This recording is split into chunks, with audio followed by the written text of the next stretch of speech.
Hi everyone, Patrick Meninga here, spiritualriver.com. I want to talk to you today about peer pressure and how that relates to drug and alcohol addiction. Now, most people at some point during their lives, when they're going through their teenage years, will come under fire from peer pressure from their friends, their family, their loved ones. Someone in their life will pressure them to try alcohol or some kind of drug.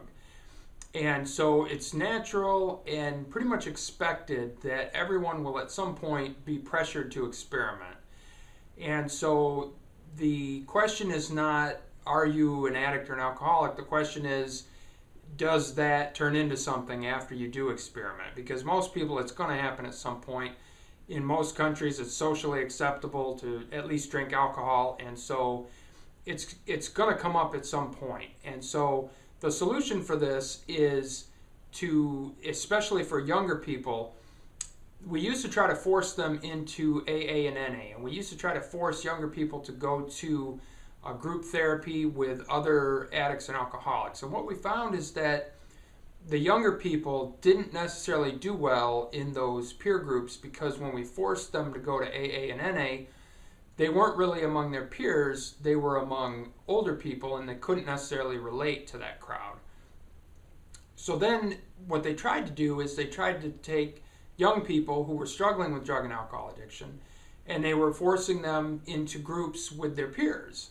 And what they found when they did that is that it generally didn't work out so well, because nobody in the meetings was mature enough or had the experience of being clean and sober. And so we kind of had this roadblock where we couldn't really figure out how to help teens and younger people who are struggling with peer pressure, how to overcome drug and alcohol addiction. And so what they found is that one of the more effective treatments for that situation is basically family support and positive people, and building a support system of positive peers as opposed to negative peers who are doing drugs and alcohol. And so that probably sounds a little simplistic, but what they're finding is that that's the only thing that really works, is to take the younger people who are struggling and introduce them to a support system of positive people. And so one of the things that you can do in recovery is to find a mentor, and they do this through AA and NA in terms of sponsorship. You find someone who has